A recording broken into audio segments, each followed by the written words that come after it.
about the pyramids, and it is really very sad how much is known or talked about, with the pyramids. And I want to clarify some truths about ancient Egypt. And rites of the pharaohs and the ancient illuminated, a little bit about the pyramids construction, some other things about Egypt, where Tesla got the idea for the designs of circuit boards. And believe it or not, rumors of the saucers that the Nazis had even had hieroglyphics on them. But that's a much deeper discussion. Much deeper discussion. So we will start with the pyramid and the pyramid's functions. So the pyramid did many things. Many things. Okay. First off, some facts about the pyramid that a lot of people didn't know. Around this area in the pyramid, there will be a system, you know what I mean, well, not really a system, I guess a layer of much smaller pyramid shapes. And then down here at the bottom, 9 fit in each square, as opposed to there being a 9 in square total of these. The pyramid is a piezoelectric machine, meaning the material that it is made out of, under the sheer weight of itself, it does generate an electromagnetic field. And oh boy, having problems with my connection. Give me just a second here.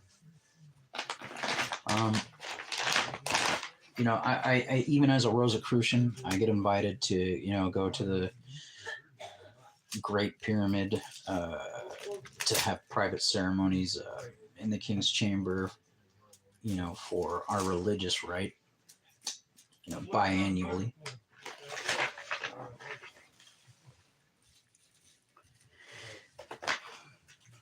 But there's far more to be discussed than just that manner of what the Rosicrucians do in the period. The only thing I'll tell you is that we're involved. The regular Masons are not.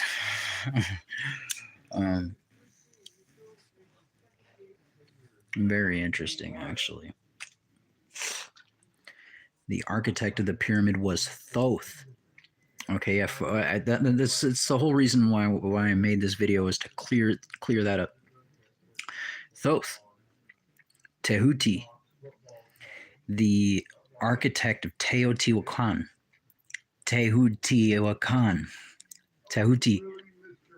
the pyramid of the sun, the pyramid of the moon.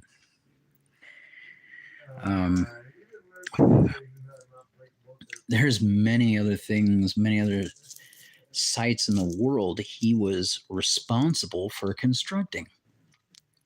And the legend of the human spawn of a divine mother who was chosen by the gods to receive the knowledge of the gods and disseminate it to man is even found amongst isolated island peoples.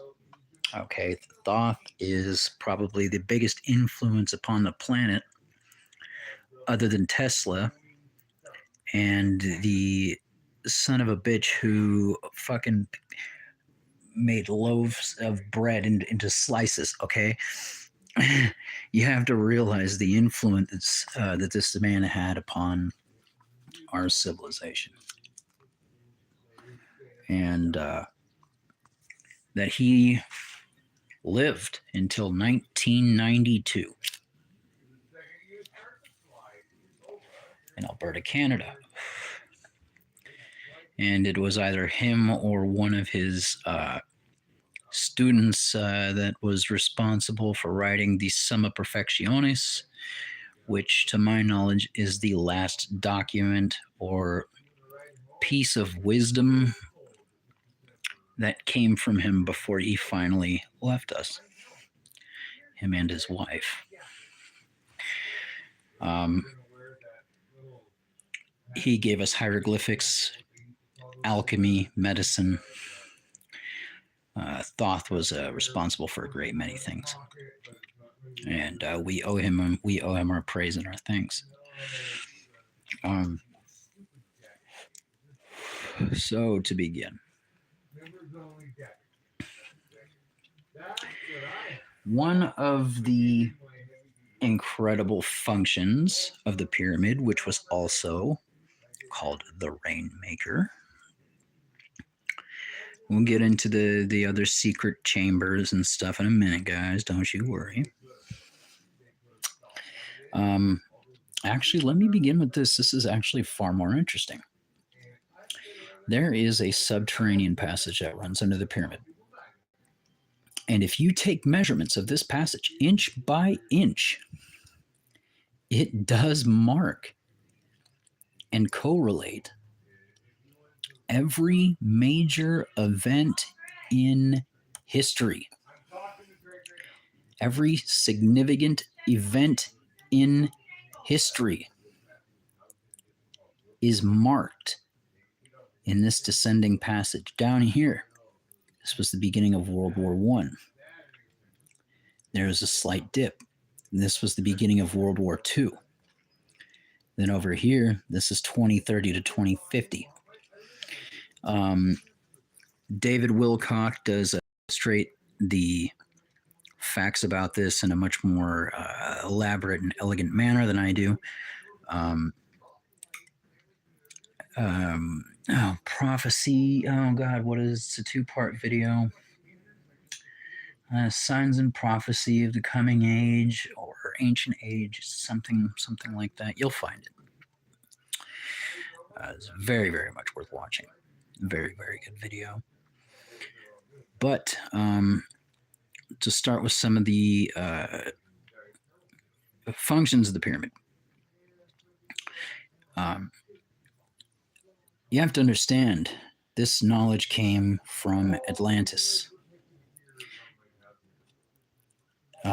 There were 3 rulers of Atlantis. The 3-pronged trident of Atlantis represented Lucifer, Baal, and Hecate. And it was from Lucifer that Thoth got his knowledge to build the pyramid and got his knowledge of the Philosopher's Stone and encoded it into the pyramid.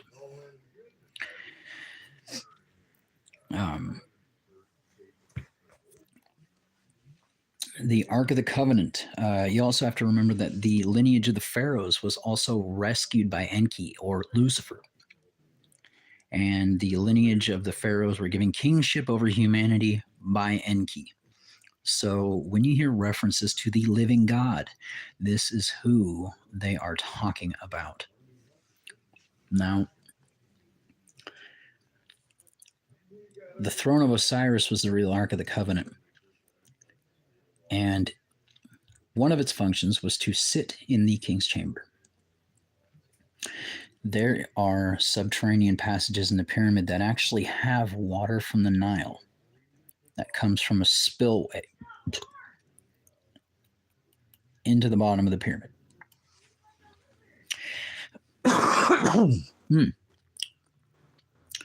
Underneath the pyramid, there are um, cavernous rock, which water runs through to create an additional piezoelectric charge other than that of the weight of the pyramid stones themselves.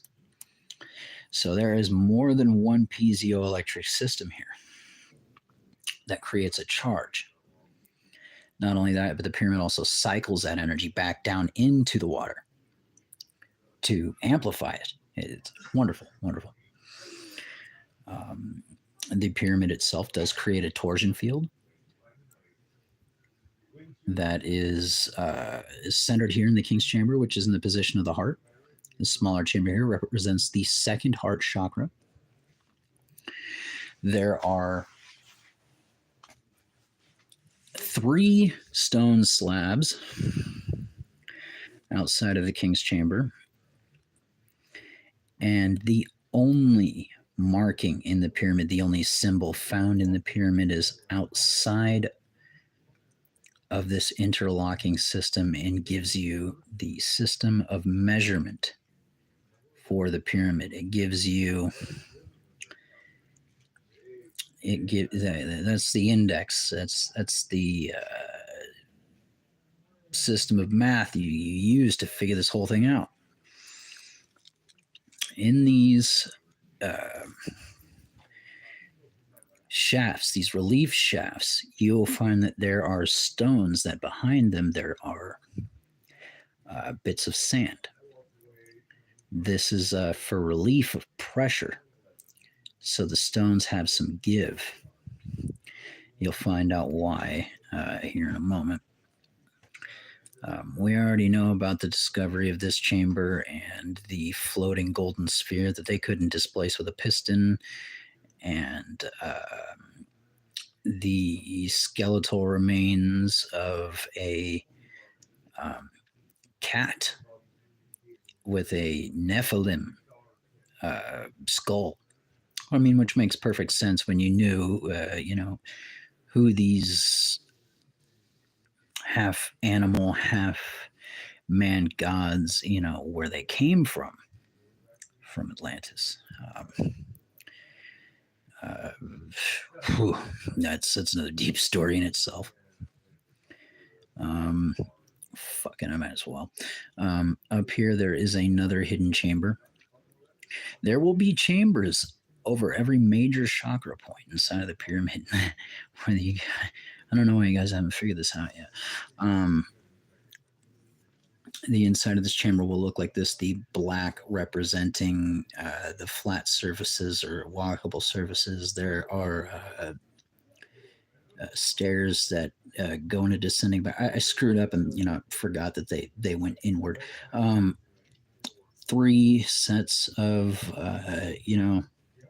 seating areas, and then finally one in the middle for the high priest, or the conductor of the rite. Okay, so get ready to probably not believe me, but I don't give a shit whether you do or not. It's the truth. There would be, at a specific time of day, a shaft of light shining into the King's Chamber. And in the King's Chamber would sit the Ark of the Covenant, which is a housing for crystals and different systems, or different kinds of crystals could be placed inside of it for different things. This particular, for this particular reason here was to basically accelerate light particles and create a pressure system to ionized a hydrogen mist that was drawn in from the bottom of the pyramid. And all of these chambers and everything would be sealed off. Now, the King's Chamber does descend. It does move. It can ascend and descend. During a certain time, after this process started, this pressure system would allow the king's chamber to descend from the pressure. And at a certain point of after drawing this hydrogen mist from this highly electric charge and the field that the pyramid would generate from this high electric charge of taking light particles and accelerating through a crystal refraction inside of the fucking Ark of the Covenant, there's a literal particle accelerator. And during a certain point in this pressure system, the king's chamber would descend, and then these stone slabs would drop. And when that happened, at a certain point of the king's chamber descending, it would cause a interlocking system to drop these slabs. Everything would be closed off. The pressure system that was building would be relieved through these stones that have sand behind them to give them a little bit of give from these pressure systems. That's what all these valves are for. That's what all these valves are for. Relieving pressure, building pressure. And then the king's chamber would rise again after these 3 stone slabs would drop. And when it would, the expansion of, like that air has to go somewhere. The interlocking slab in here would be released, and all of that pressure would be pushed out. Now, this charged hydrogen would go up into, the pressure system up in the air. They would take the Ark of the Covenant out, and between the wingtips on the Ark of the Covenant, they would put the lid back on, and they'd place a giant red ruby between the wingtips. And if there was a static discharge, they would know that this process had happened properly. And then they would go plant their seeds knowing that there would be a rain coming. A very uniquely charged rain. That would have actually a very unique effect on the crops. But it would also help charge the pyramid and help charge the piezoelectric flow of electricity through the underground passages of water beneath it. So, that's about as much as I'm willing to tell you about the pyramid for right now. The Sphinx, however, the Sphinx under the ear, Sphinx, you're going to see that there's a giant fucking button under the ear of this thing, right? It's a big old button. You press the thing after, of course, emitting a certain frequency, and the Hall of Records would open up. But the Hall of Records would not be accessible to just anybody. You had to possess a certain electromagnetic frequency for these crystal archives to relay information to you. And it was relayed to you telepathically, okay? It was only certain people that could achieve this wavelength that would get information on this wavelength. The only way you could achieve that wavelength was by going through the schools of the Nile. But for the ceremony inside of the king's chamber, your final ceremony, the Sabku ritual, where you lied in the sarcophagus inside the king's chamber. First, you would go through the ritual of the Sphynx, and you would fast for 3 days outside of the Sphynx. You'd go in there, you'd enter in through the third eye, and then you would go down near the throat chakra and speak your intentions. Mote your conviction to undergo the ritual. And then you would, go on down into the halls, and then it would lead into the subterranean path under the Sphinx, deep into this, series of caverns down there. I mean, there's an entire city down there. There's a whole fucking city down there, a crystal fucking city that still has mechanical operations that are continuing uninterrupted to this day. There was a team of international. You guys will just have to find out about that on your own. I'm not going to tell you. But you would be met by the guys in the lion mask and the bull mask, and you'd be led through water, and you would be questioned and challenged with all of the stuff that you learned through your near 30 years of preparation. And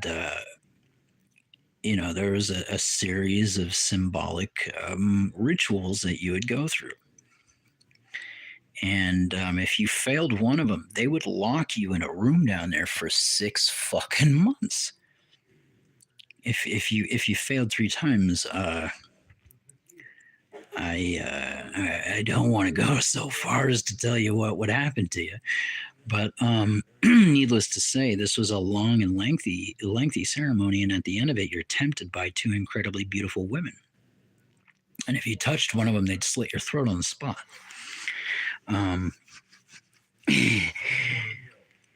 But at the end of all that, if you mastered your chakras, and you knew your energy geometry, and you had your anointment ceremony, and you're ready to go into the king's chamber and be placed in the sarcophagus, and they would close the lid, and you'd be locked in there with no oxygen in there for 72 hours. And this would amplify. You'd enter in a deep state of meditation, and you would literally see yourself that exists in multiple dimensions. And it was after all this training that you were supposed to, get information from your higher dimensional self about what your karmic lessons for life were supposed to be, so you could accelerate that ascension process and get there faster. Your higher self wants you to get there earlier than you are there now, and would help you. So another thing I'll cover right here is other temples that Egypt had these series of connecting stones that the same stone that the pyramid's made out of, that's piezoelectric, and they would you would learn these electromagnetic fields and be saturated with energies in each one of them, and they would channel the energy from room to room by the same way that a circuit board works, only they would remove one of the stones. They'd move one of the stones and connect this one to this one to channel the charge from here to here. And then, connect the 2 to channel that to here. And then, finally, or channel the, stored electric charge from all 3 into this big one here. But this is where Tesla got the idea for circuit boards. Wardenclyffe Tower got that from the Giza Pyramid. How they were making the pyramid stones. Each one of those stones is exactly perfectly polarized north-south. Impossible from a quarry. They were using the correct sound resonance from crystals that were under the floor, which they would put these special rods that once they touched them, they would start building an electric charge, and over amount of a time, they would start humming, whoop, whoop, whoop, whoop, whoop, whoop, and this sound would take rock that you piled in there, and it would liquidate it, and then it would form into the shape that you need, and it would be exactly polarized north south for the piezoelectric function of the pyramid. How they move the pyramid stones? No, there's no goddamn slaves. Okay, there's no goddamn slaves. These people weren't about fucking slavery. Okay, these were the most venerated mysteries. Okay, these were creating people like Christ. Christ went through these schools. Okay, like Christ learned here. Why do you think he didn't pull off any miracles until he was 33? 11 years in the school of Horus, 11 years in the school of Thoth, 11 years in the schools of Ra. Get it together, guys. He had the Ark of the Covenant. Why? Because he had the lineage of the Pharaoh, the blood of a Pharaoh. He was black. Yeah, he was black. Get over it. We all were fucking black to start with, dude. Get over it. How they moved the pyramid stones. There were connecting metal plates that led to the pyramid. When the priest went there with the rods, the same kind of rods, just a different configuration like these here, they would stand at either side of these specialized metal slabs on the ground, and it would get a charge and it would start humming. And anything that would be on them would be weightless, and you could move along and push it with your finger, which they would do with a stick. That's about it. That's about everything that I'm willing to talk about here. If you guys have any questions, I might answer. I'm not going to debate any of this with you. I'm not going to tell you how I know this or who taught me. You can say whatever the hell you want. I'm only telling you that this is the truth. Accept it or don't. I don't really care. But after reading all these comments, oh, the pyramids might have been for this, or oh, they were built like that, or Khufu built them. They were Khufu's tomb. Ooh, there was no mummy has ever been found inside of a pyramid. Nobody ever said who built them. Yeah, no, Thoth took credit for building them. He's the only one who ever did. And if you knew everything else that he taught us and what he left behind, you wouldn't doubt it either. As a matter of fact, you'd probably be convinced he's the only son of a bitch who could have pulled it off. He did it with the knowledge from Atlantis, and encoded in this is why Jesus said, I am the way and I am the life. When you understand what the Philosopher's Stone is, and you'll understand why a person who came out of this school would say, I am the way and I am the life. All right. I'm going to wrap it up. This was supposed to be information that was strictly for my students who were going through my class. This is supposed to be like a sort of special presentation you get through your initiation to the school that I'm building. Through the other school I'm building, you to learn about the Rose Cross, and how you get the golden halo around your head, all the saints represented with this, how you get it, the mysteries of the Rose Cross, Datarism Melipivus. No, I'm